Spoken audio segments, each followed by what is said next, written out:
स्वागत है आप सभी का। मैं हूं आपके साथ दीपा बाफिला। आप देखना शुरू कर चुके हैं न्यूज एट 10। सबसे पहले आपको उन 4 खबरों के बारे में हम बता देते हैं जिन्हें आगे आप विस्तार से देखने वाले हैं। पहली खबर, युद्ध फिलहाल थम गया है। पाकिस्तान को समझ आ गया है कि भारत से टकराना उसके बस की बात नहीं है। लेकिन इस बीच उन सपूतों के पार्थिव शरीर पैतृक गांव पहुंच रहे हैं जिन्होंने इस जंग में बलिदान दिया है। और अब आज जब राजस्थान के झुंझुनू में शहीद सुरेंद्र कुमार का पार्थिव शरीर पहुंचा तो शहीद की पत्नी को देखकर लोगों की आंखों में आंसू आ गए। दूसरी खबर, आज एक बार फिर से सेना की ओर से प्रेस कॉन्फ्रेंस की गई, लेकिन इस बार चेहरे नए थे। सभी टॉप लेवल के अधिकारी थे और उन्होंने विस्तार से बताया कि पाकिस्तान को कैसे झुकाया गया है। और सेना ने यह भी जानकारी दी कि पाकिस्तान को कितना नुकसान हुआ है। इसे आपको विस्तार से आगे हम बताएंगे। तीसरी खबर, जंग खत्म हो गई है और सियासत इसी के साथ ही शुरू हो चुकी है। आज सूत्रों के हवाले से एक खबर आई जिसमें बताया गया कि पीएम मोदी ने कहा था कि अगर पाकिस्तान से गोली चलेगी तो भारत गोला चलाएगा। अब कांग्रेस कह रही है कि छवि सुधारने के लिए सस्ते फिल्मी डायलॉग गढ़े जा रहे हैं सरकार की तरफ से। चौथी खबर, बात डोनाल्ड ट्रंप की भी करेंगे जिन्होंने भारत पाकिस्तान के बीच ऐसे एंट्री ली है मानो बेगानी शादी में कोई अब्दुल्ला दीवाना आ गया है।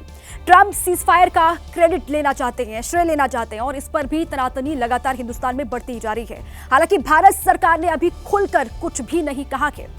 तो इन 4 बड़ी खबरों पर विस्तार से आपको हम जानकारी देंगे। सबसे पहली खबर, ऑपरेशन सिंदूर जारी है। ये सेना की ओर से साफ कर दिया गया है आतंकियों पर प्रहार होता रहेगा आगे भी।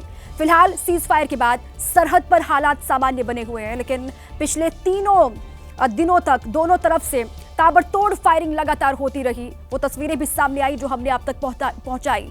भारत ने पाकिस्तान की हर नापाक हरकत का मुंहतोड़ जवाब दिया और इस दौरान हमारे 7 जवान भी शहीद हो गए। इसमें 5 सेना के और 2 बीएसएफ के जवान थे।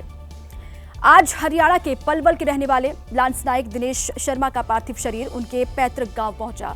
दिनेश शर्मा के 2 भाई अभी भी सेना में हैं। दोनों अग्निवीर हैं और देश के लिए सरहद पर लगातार मुस्तैदी के साथ वो खड़े हैं। शहीदों में हिमाचल प्रदेश के कांगड़ा जिले के सूबेदार मेजर पवन कुमार का नाम भी है और पवन कुमार पुंछ में तैनात थे। सीज फायर उल्लंघन के दौरान वो शहीद हो गए। इसके अलावा राइफलमैन सुनील कुमार का पार्थिव शरीर भी आज उनके घर पहुंचा। सुनील कुमार जम्मू के अरनिया के रहने वाले थे और सुनील कुमार आरएसपुरा सेक्टर में तैनात थे और दोनों तरफ से जो गोलीबारी हुई उसमें सुनील कुमार शहीद हो गए। और इसी तरह उरी सेक्टर में तैनात सैनिक मुरली नाइक भी दुश्मनों को करारा जवाब दे रहे थे, लेकिन दुश्मन की गोली लगने से वो भी शहीद हो गए। 23 साल के मुरली 2022 में अग्निवीर योजना के तहत सेना में भर्ती हुए थे और मुरली नायक माँ बाप के इकलौते बेटे थे। मुरली के पिता ने जिंदगी भर मजदूरी की, बुढ़ापे पर बेटे का ही सहारा अब छिन गया है। देश के लिए बलिदान देने वालों में राजस्थान के झुंझुनू के सुरेंद्र कुमार का नाम भी है। सुरेंद्र कुमार 15 अप्रैल को ही सरहद पर लौटे थे और दुश्मन से लड़ते हुए वो भी शहीद हो गए। शहीदों की सूची में बीएसएफ के सब इंस्पेक्टर मोहम्मद इम्तियाज भी हैं जो शहीद हुए हैं। शहीद इम्तियाज शाहिद बिहार के छपरा के रहने वाले थे। मोहम्मद इम्तियाज शहीद के साथ उनका नाम पूरा जो है मोहम्मद इम्तियाज शाहिद है और उनके साथ बीएसएफ के कांस्टेबल दीपक चिमंखम भी शहीद हुए हैं। ये भी आरएसपुरा सेक्टर में दुश्मनों को जवाब दे रहे थे, उसी वक्त इनकी शहादत हुई है। पाकिस्तान की नापाक करतूत के चलते कई आम लोगों की भी जिंदगी गई है। गोलीबारी में राजौरी में एडिशनल जिला विकास आयुक्त राजकुमार थापा की भी जान गई और सीमा से सटे हुए इलाकों में 19 ग्रामीणों की मौत की पुष्टि भी की गई है। दुख की बात यह भी है कि जान गंवाने वालों में कुछ छोटे छोटे बच्चे भी शामिल हैं। और देखिए, सबसे पहले आपको राजस्थान के झुंझुनू से आई तस्वीर हम दिखाने जा रहे हैं। यहाँ जैसे ही शहीद सुरेंद्र कुमार का पार्थिव शरीर उनके पैतृक गांव पहुंचा, हर कोई यहाँ पर भावुक दिखाई दिया। सबसे ज्यादा दर्द उस पत्नी को हुआ जिसका जीवन साथी देश के लिए शहीद हो गया है। शहीद सुरेंद्र कुमार का पार्थिव शरीर राजस्थान के झुंझुनू पहुंचा तो अंतिम विदाई में मानो पूरा गांव और पूरा शहर उमड़ पड़ा।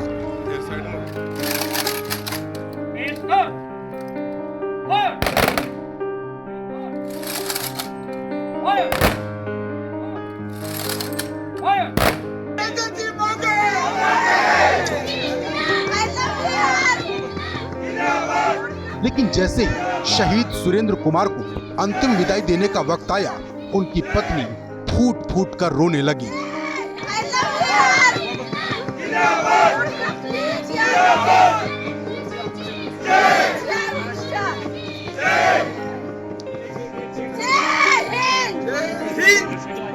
ये एक शहीद की पत्नी का दर्द भी है और देश प्रेम भी।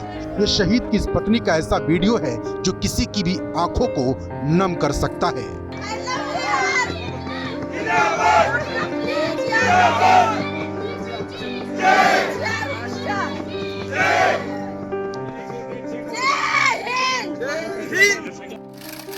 शहीद सुरेंद्र कुमार को राजकीय सम्मान के साथ विदाई दी गई। अब शहीद सुरेंद्र कुमार की बेटी कह रही है कि वो भी पिता की तरह देश की सेवा करेगी और उनकी शहादत का बदला लेगी। पाकिस्तान का खात्मा करना है, नाम भी नहीं आना चाहिए पाकिस्तान का, पूरा पाकिस्तान खात्मा करना चाहिए। पापा की तरह फौजी बनना चाहती हूँ। मैं अपने पापा का बदला लूंगी, चुन चुन के बदला लूंगी अपने पापा का। शहीद सुरेंद्र कुमार का एक बेटा भी है जो शायद युद्ध का मतलब भी नहीं जानता।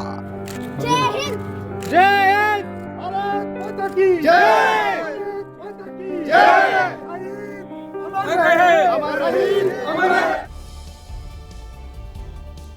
पाकिस्तान की गोलाबारी में बीएसएफ के सब इंस्पेक्टर मोहम्मद इम्तियाज शहीद हो गए। जम्मू जिले के आरिसपुरा सेक्टर में अंतर्राष्ट्रीय सीमा पर पाकिस्तान की गोलाबारी में मोहम्मद इम्तियाज ने देश के लिए सर्वोच्च बलिदान दिया। सीमा पार से गोलीबारी में जान गंवाने वाले BSF sub inspector Mohammad Imtiaz को जम्मू कश्मीर के उपराज्यपाल मनोज सिन्हा ने श्रद्धांजलि दी।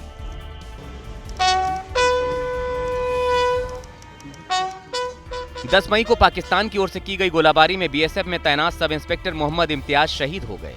वो बिहार में छपरा के नारायण गांव के रहने वाले थे। देश के लिए कुर्बान होने वाले मोहम्मद इम्तियाज की शहादत की खबर सुनते ही पूरे गांव में मातम छा गया। लोग तिरंगा हाथ में लिए देश के रक्षक के घर के बाहर पहुंच गए। हमें बहुत फख्र है कि हमारे एरिया का एक ऐसा बेटा पैदा हुआ जिसने हंसते हंसते अपने देश की खातिर अपनी जान को कुर्बान किया। ईद बकरा ईद में आए थे, वो 20 तारीख गए हैं यहाँ से, 21 गए हैं यहाँ से, 20 गए। वो गाँव भर घूमते थे, सबसे घूमते थे, सब कहते थे कि आप तैयारी कीजिए जाने के लिए, फौज में जाने के लिए। शहीद इम्तियाज के 2 बेटे और 2 बेटियां हैं। बेटियों की शादी हो चुकी है। मातृभूमि की आन बान और शान की रक्षा के लिए इम्तियाज ने अपनी जान न्यौछावर कर दी। उनके इस सर्वोच्च बलिदान को देश कभी नहीं भूलेगा। पाकिस्तान के खिलाफ कार्रवाई में भारतीय सेना के जवान एम मुरली नाइक देश की रक्षा करते हुए एलओसी पर शहीद हो गए। मुरली नाइक आंध्र प्रदेश के श्री सत्य साई जिले के रहने वाले थे। नाइक का पार्थिव शरीर जब उनके पैतृक गांव पहुंचा तो सबकी आंखें यहां पर नम हो गई।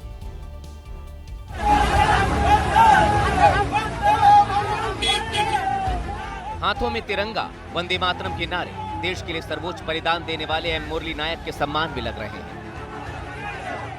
आंध्र प्रदेश का श्री सत्य साई जिला हिंदुस्तान के रियल हीरो के अंतिम दर्शन के लिए सड़कों पर उतर आया।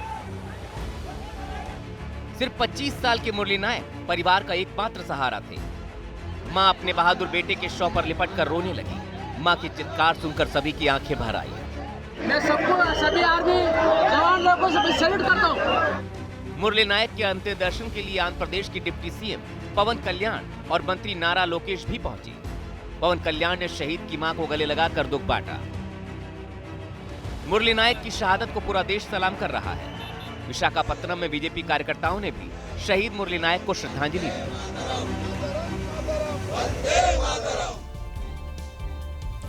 देश के लिए कुर्बानी देने वाले राइफलमैन सुनील कुमार का अंतिम संस्कार जम्मू में उनके पैतृक गांव त्रेवा में आज किया गया। एलजी मनोज सिन्हा ने भी उनको अंतिम श्रद्धांजलि दी। शहीद सुनील कुमार, भारत माता की जय, भारत माता की जय, भारत माता की जय, शहीद सुनील कुमार। इस चित्कार को सुनकर हर मां की आंखों से आंसू छलक जाएंगे। हर पिता करा उठेगा।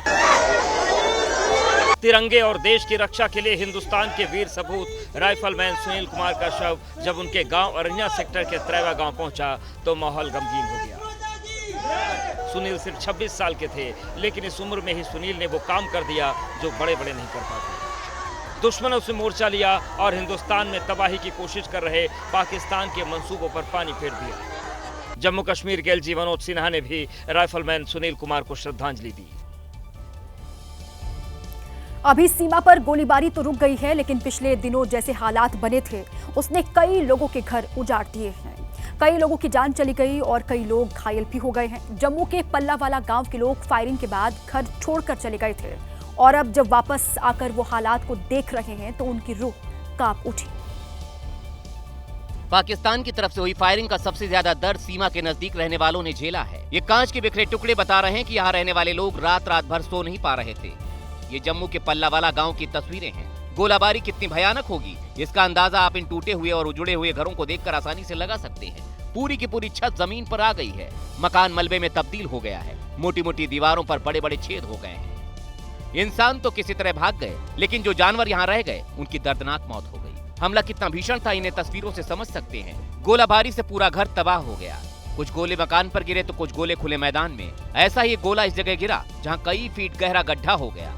अब वहाँ पानी जमा है, मानो कोई छोटा तालाब हो। एलओसी के करीब रहने वाले लोग अभी भी बंकरों में रह रहे हैं। उन्हें भरोसा नहीं है कि पाकिस्तान सीज फायर का पालन करेगा। कल जिस तरह से सीज फायर के बाद भी गोलीबारी हुई उसकी वजह से लोग बंकरों में अभी भी रहने को मजबूर हैं।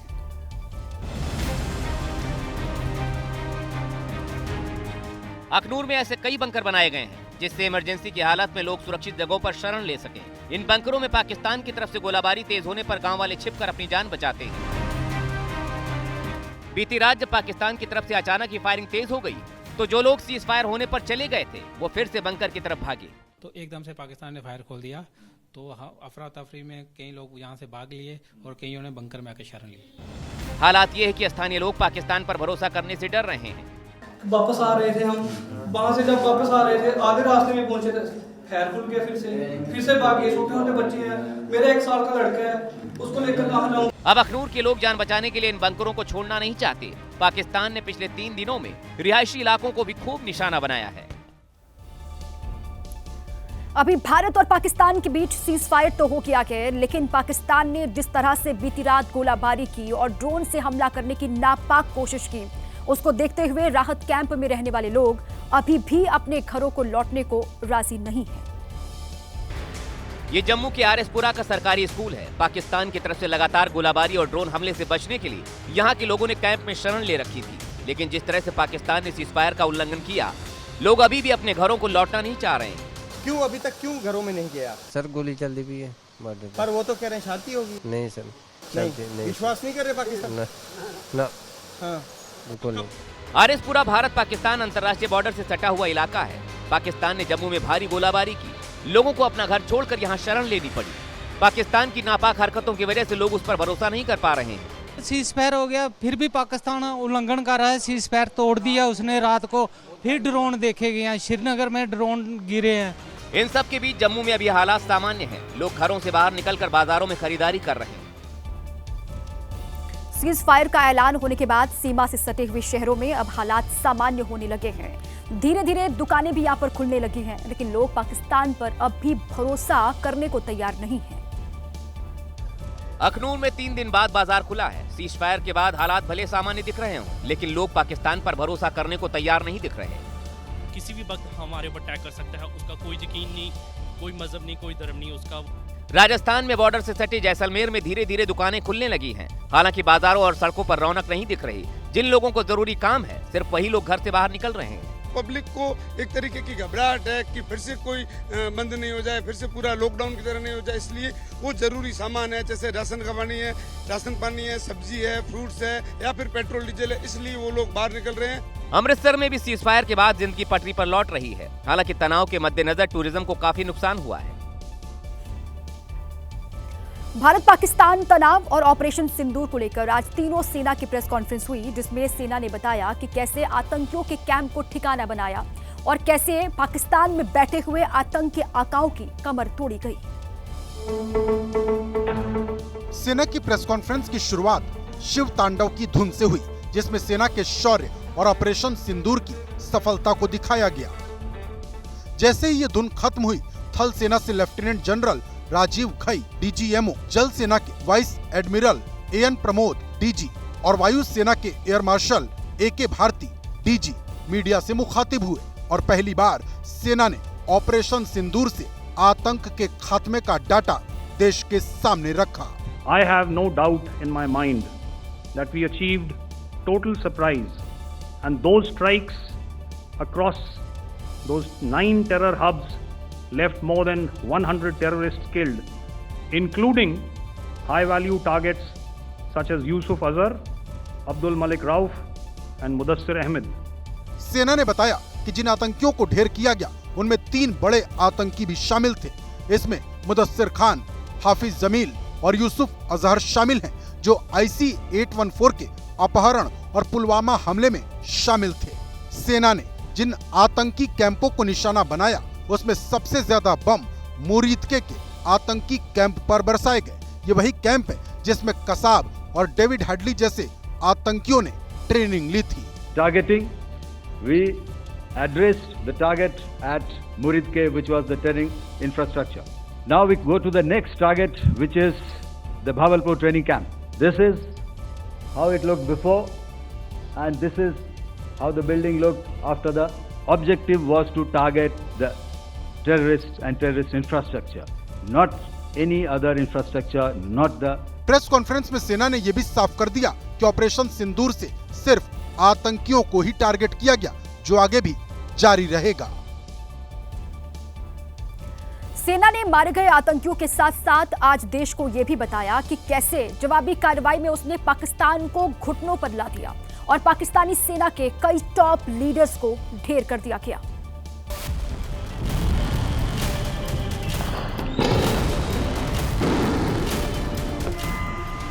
ऑपरेशन सिंदूर से बौखलाए पाकिस्तान ने ड्रोन हमले की जो नापाक कोशिश 8 और 9 मई को की, उसका मुंह तोड़ जवाब दिया गया। इससे भारत को तो कोई नुकसान नहीं हुआ, लेकिन जो जवाबी कार्रवाई भारत ने की उसने पाकिस्तान को घुटने पर ला दिया। भारत के जवाबी हमले में पाकिस्तानी सेना के कई टॉप कमांडर मारे गए। The Pakistan Army has reported to have lost approximately 35 to 40 personnel in artillery and small arms firing on the line of control between the 7th and the 10th of May. Bharat के action के बाद पाकिस्तान युद्ध विराम की गुहार लगाने लगा और फिर 10 मई की सुबह पाकिस्तान के डीजीएमओ का मैसेज आया। You are already aware, I've seen it being covered on national television, that my communication with the Pak DGMO was conducted at 15:35 hours yesterday and resulted in cessation of cross-border firing and air intrusions by either side with effect from 1700 hours 10th of May, after he proposed that we cease hostilities. लेकिन अगली बात होती उससे पहले ही पाकिस्तान ने cease fire का उल्लंघन किया और बता दिया कि वो सुधरने वाला नहीं है।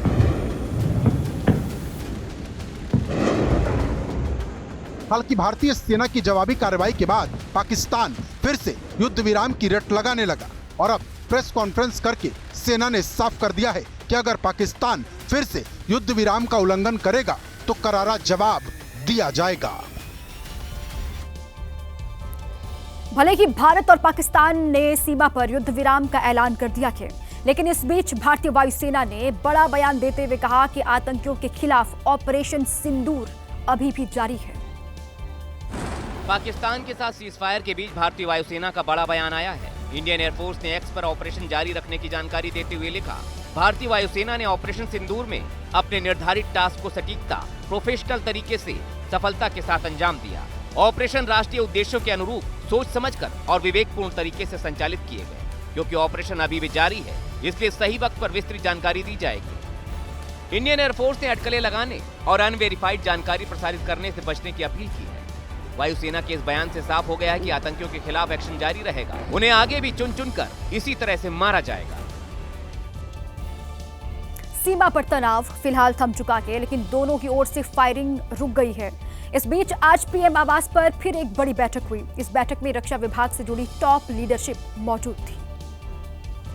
बातचीत की टेबल वही थी, लेकिन चर्चा का मुद्दा बदल चुका था। पीएम मोदी के साथ बैठे चेहरे वही थे, लेकिन इस बार चर्चा इस बात पर हो रही थी कि आगे करना क्या है। पीएम मोदी के दाईं तरफ रक्षा मंत्री राजनाथ सिंह, एनएसए अजित डोभाल, नौसेना प्रमुख एडमिरल दिनेश कुमार त्रिपाठी और वायुसेना प्रमुख air chief marshal AP Singh बैठे थे।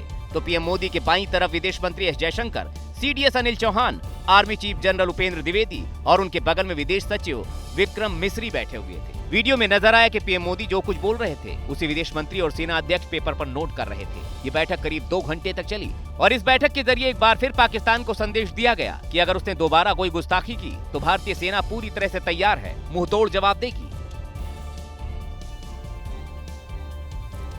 युद्ध में झुकने वाले पाकिस्तान का सबसे नया और सबसे बड़ा झूठ सामने आया है। इस झूठ का पर्दाफाश भारतीय सेना की ओर से किया गया है।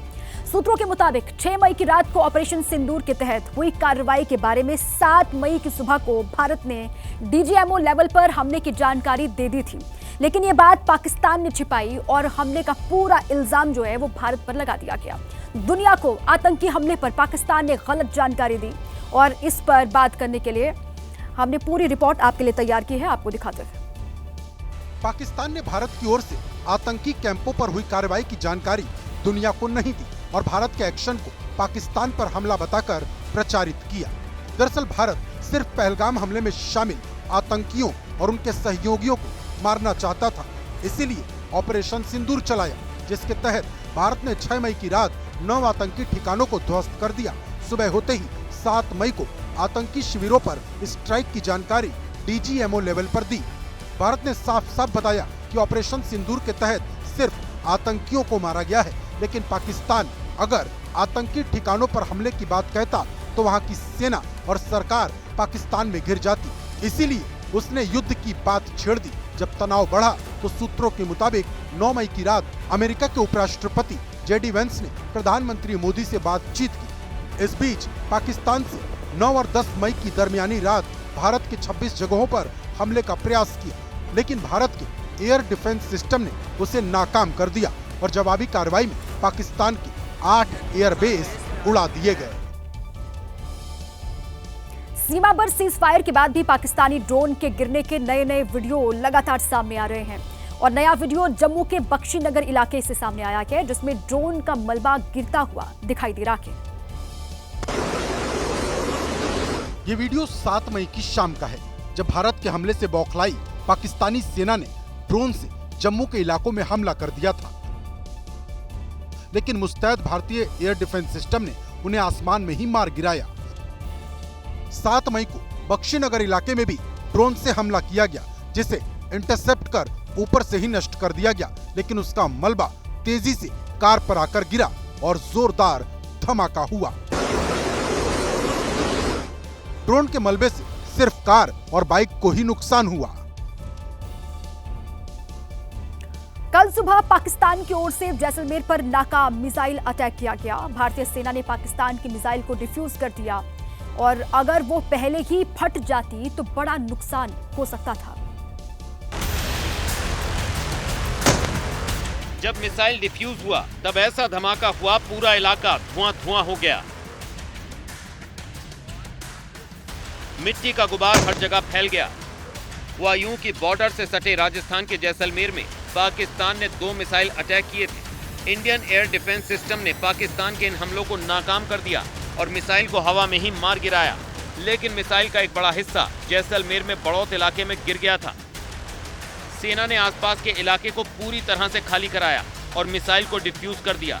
ये देखिए, ये इसकी जो प्रक्रिया होती है कि एक बड़ा गड्ढा खोदा जाता है, उसमें जो टुकड़ा होता है उसको दबाया जाता है, ऊपर से मिट्टी की बोरियां डाली जाती हैं और दूर से एक रास्ता बना करके आग लगाई जाती है ताकि आग धीरे धीरे उस हिस्से तक पहुंचे। एबीपी रिपोर्टर मोहम्मद मोइन की रिपोर्ट के दौरान ही जोरदार धमाका हुआ। ये देखिए, ये जोरदार धमाका, धुआं आप देख सकते हैं और ये मिसाइल जो थी ये डिफ्यूज हो चुकी है। बड़ौत गांव जैसलमेर और पोखरण के बीचों बीच है। इस मिसाइल का हिस्सा बड़ौत के खुले मैदान पर गिरा था। उसके बाद करीब आधा किलोमीटर हवा में उड़ान भरने के बाद मिसाइल एक खेत में जा गिरी। सीमा पर सीज फायर के बीच पाकिस्तानी प्रधानमंत्री शहबाज शरीफ मीडिया के सामने आए और शहबाज ने भारत की सैन्य कार्रवाई में बुरी तरह पिटने वाली पाकिस्तानी सेना की जीत का खोखला दावा कर डाला। पाकिस्तानी आवाम को संबोधित करते हुए शहबाज शरीफ ने एक बार फिर कई झूठ बोले। शहबाज शरीफ ने दावा किया कि पाकिस्तानी सेना ने कुछ ही वक्त में भारतीय सैन्य मोर्चा को तबाह कर दिया। चंद ही घंटों में भारतीय फौज की तोपों को ऐसा खामोश किया जिसे तारीख हमेशा याद रखेगी। दुश्मन के फौजी अड्डे, असलहे के अंबार और एयर बेसेस देखते ही देखते सब खंडरात बन गए। जबकि हकीकत क्या है उसकी तस्वीरें आपकी टीवी स्क्रीन पर हैं। भारत की कार्रवाई में पाकिस्तान के रहीम यार खान, मुरीद, चकलाला समेत कई सैन्य बेस तबाह हो गए। एयर डिफेंस सिस्टम ध्वस्त हो गया। भारतीय सेना ने पाकिस्तान के कई फाइटर जेट मार गिराए, लेकिन शहबाज शरीफ राफेल को नाकाम करने का खोखला दावा कर रहे हैं। उनके राफेल हमारे शाहीनों के निशाने पर आए और अल्लाह के फजल से फेल हो गए। हमारी ये कार्रवाई उस बोसीदा नजरिए के खिलाफ थी जो इंसान दुश्मनी तासुब पर कायम है। शहबाज ने न सिर्फ पाकिस्तानी सेना को लेकर झूठ बोला, बल्कि दोनों देशों के बीच संघर्ष के नतीजे पर भी अपनी जनता को गुमराह करते नजर आए। पाकिस्तान ने हिंदुस्तान से हर एक मोर्चे पर मात खाई। तनाव खत्म करने के लिए पाकिस्तान दुनिया के सामने गिड़गिड़ा रहा था, लेकिन गोलाबारी थमी तो शहबाज शरीफ ने नया झूठ बोल दिया। पाकिस्तानी आवाम को संबोधित करते हुए शहबाज शरीफ ने सीमा पर सीज फायर को जीत की तरह पेश किया। ये हमारी गैरत और असूलों की फतह है। हमने दुश्मन के साथ वही किया जो एक बावकार कौम को ज़ेब देता है। शहबाज शरीफ का ये दावा हकीकत से बिल्कुल उलट है। 6 और 7 मई की दरमियानी रात को भारत की मिसाइल स्ट्राइक के बाद पाकिस्तान ने भारत पर हमले की जितनी भी कोशिश की वो नाकाम कर दी गई। वहीं संघर्ष विराम के लिए पहल भी पाकिस्तान ने की, लेकिन जैसे ही सीमा पर सैन्य कार्रवाई पर विराम लगा तो पाकिस्तानी प्रधानमंत्री शहबाज शरीफ सीज फायर में पाकिस्तान की जीत का प्रोपेगेंडा तैयार करने लगे। ये अफवाज पाकिस्तान की कामयाबी के साथ साथ पूरी पाकिस्तानी कौम की फतह है। असल में पाकिस्तानी प्रधानमंत्री शहबाज शरीफ और आर्मी चीफ आसिम मुनीर झूठ के जरिए आवाम के सामने अपना चेहरा बचाने की कोशिश कर रहे हैं। कल भारत और पाकिस्तान के बीच में संघर्ष विराम का ऐलान हुआ तो ट्रंप ने मध्यस्थता की बात कही थी। अब ट्रंप ने एक बार फिर ट्वीट करके कश्मीर मुद्दे पर बड़ा बयान दिया कि अमेरिकी राष्ट्रपति डोनाल्ड ट्रंप ने अपने ट्वीट में भारत पाकिस्तान के बीच सीज फायर को समझदारी भरा फैसला बताया। ट्रंप ने दावा किया कि अगर ऐसा नहीं होता तो फिर युद्ध विनाश का कारण बन सकता था। इसके साथ ही ट्रंप ने कश्मीर मुद्दे को सुलझाने के लिए काम करने की बात भी कही। उन्होंने लिखा, मैं दोनों देशों के साथ मिलकर ये देखने की कोशिश करूंगा कि क्या 1000 साल के बाद कश्मीर मुद्दे का कोई समाधान निकल सकता है। डोनाल्ड ट्रंप ने अपने पिछले कार्यकाल में भी कश्मीर मुद्दे पर मध्यस्थता की बात कही, लेकिन कश्मीर मुद्दे पर भारत हमेशा से तीसरे पक्ष के हस्तक्षेप से इनकार करता रहा है और अब भी भारत अपने रुख पर कायम है। ऑपरेशन सिंदूर से भारत ने आतंकवाद को मिट्टी में मिला दिया तो भारत की इस कामयाबी से खुश होकर बलूचिस्तान के लोगों ने तिरंगा वहां पर लहरा दिया। तस्वीर पाकिस्तान के बलूचिस्तान से आई, जहां लोग तिरंगा लहराकर ऑपरेशन सिंदूर की सफलता का जश्न मनाते दिखाई दिए। यकीनन इन तस्वीरों को देख पाकिस्तान और उसके हुक्मरानों के गले से पानी नहीं उतरेगा, क्योंकि बलूचिस्तान में लगातार मुनीर की पजामा फौज के खिलाफ मोर्चेबंदी तेज हो रही है।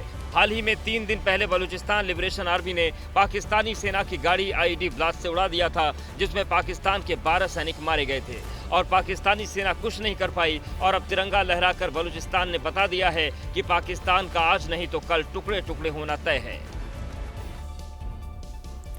भारत ने जब पाकिस्तान पर एयर स्ट्राइक किया था तो सुखोई लड़ाकू विमान से लेकर ब्रह्मोस मिसाइल का इस्तेमाल कर आतंकवादियों के लॉन्चिंग पैड को तबाह कर दिया गया था। आज रक्षा मंत्री राजनाथ सिंह ने कहा कि ये नया भारत है जो आतंकवाद के खिलाफ सरहद पार जाकर कार्रवाई करेगा।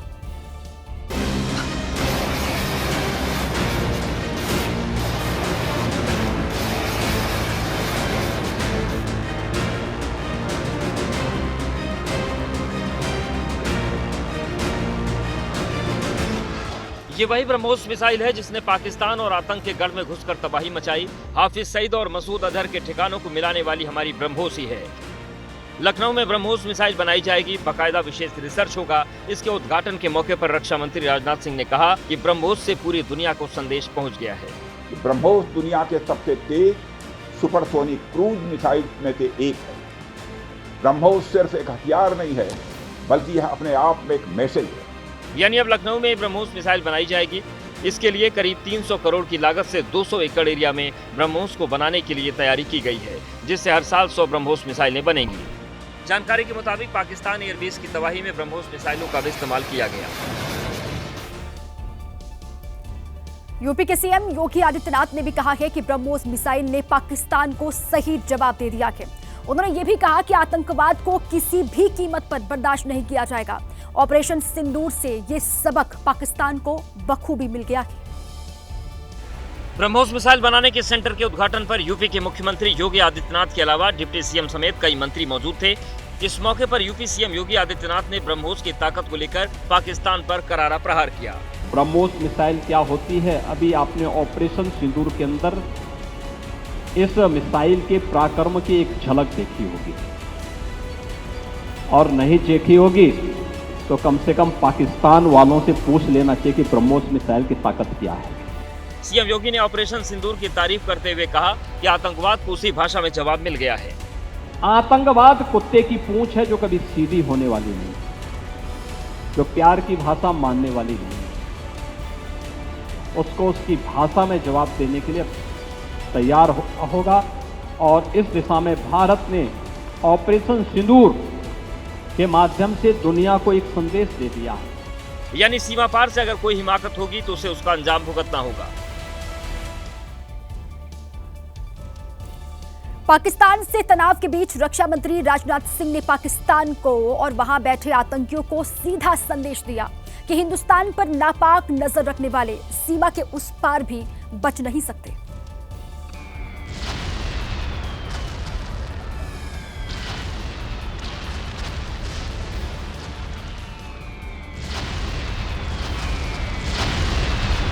भारत की कार्रवाई की ये तस्वीरें पूरी दुनिया ने देखी।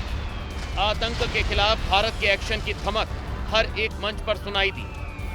अब रक्षा मंत्री राजनाथ सिंह ने दो टूक संदेश दिया कि अगर सीमा पार से आतंक फैलाने की कोशिश होगी तो भारत रुकेगा नहीं।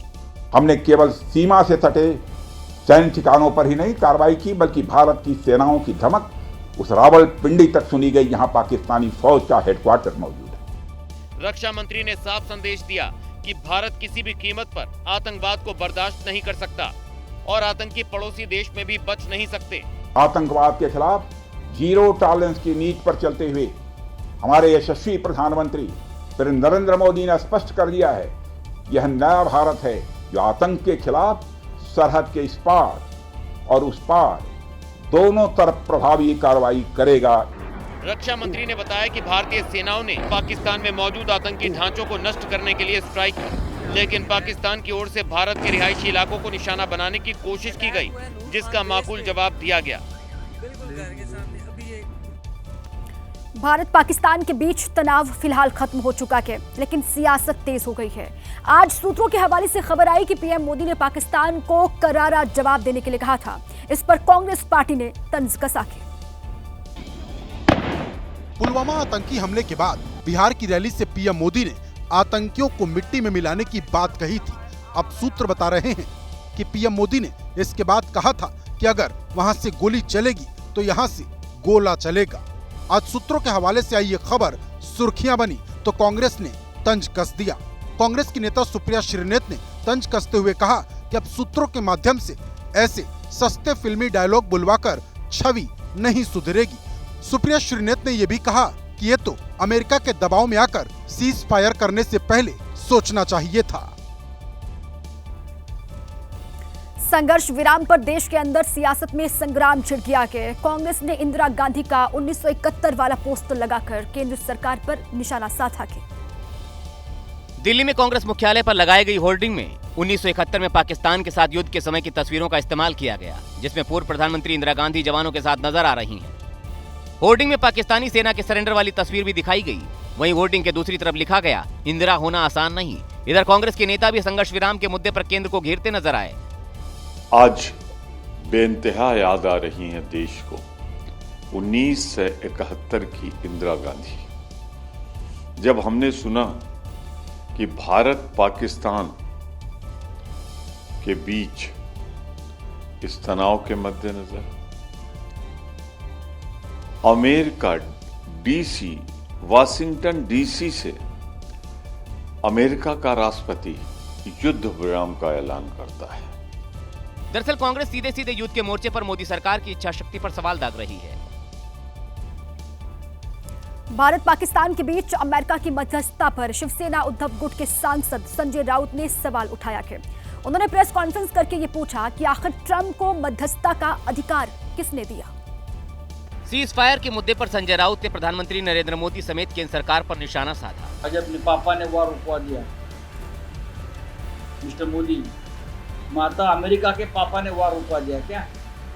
पाकिस्तान को मूर्ख देश बताते हुए संजय राउत ने कहा, युद्ध कभी एक तरफा नहीं होता। वहीं पीएम मोदी के पिछले बयानों का जिक्र कर सवाल भी उठाए। पूरा बदला लेंगे, ये भाषा पूरा बदला लेंगे, छोड़ेंगे नहीं, पाकिस्तान के टुकड़े करेंगे, टुकड़े के लिए टुकड़े।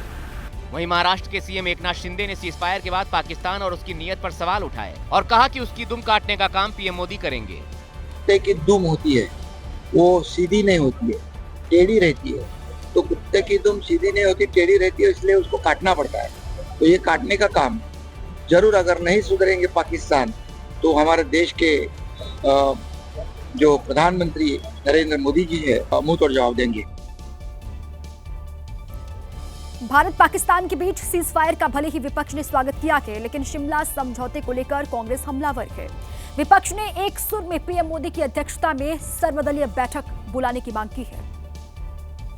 युद्ध विराम समझौते में अमेरिका के शामिल होने पर विपक्ष सवाल उठा रहा है। इस बीच नेता विपक्ष राहुल गांधी ने पीएम मोदी को लिखी चिट्ठी और संसद के विशेष सत्र बुलाने, पहलगाम हमले और ऑपरेशन सिंदूर पर चर्चा की मांग की और कांग्रेस ने ट्रंप के सीज फायर के ऐलान पर हैरानी जताई।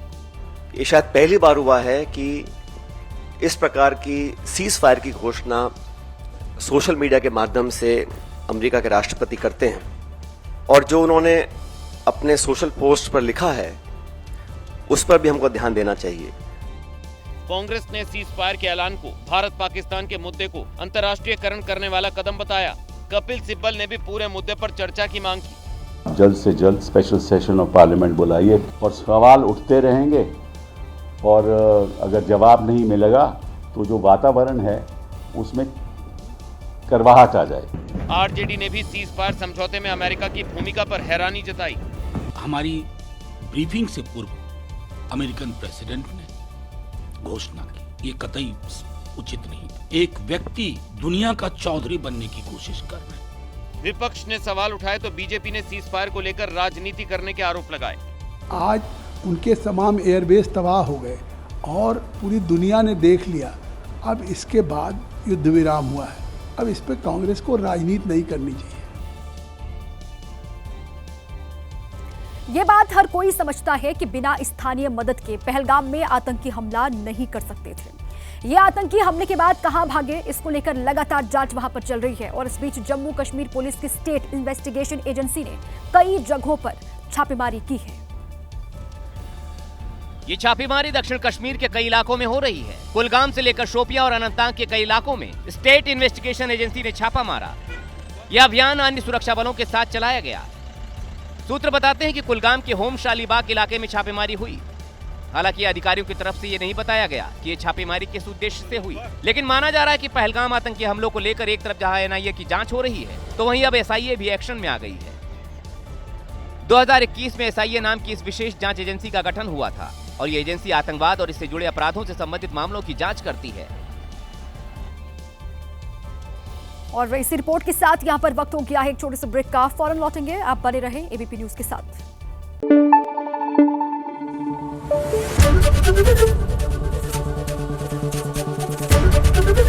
एबीपी न्यूज आपको रखे आगे।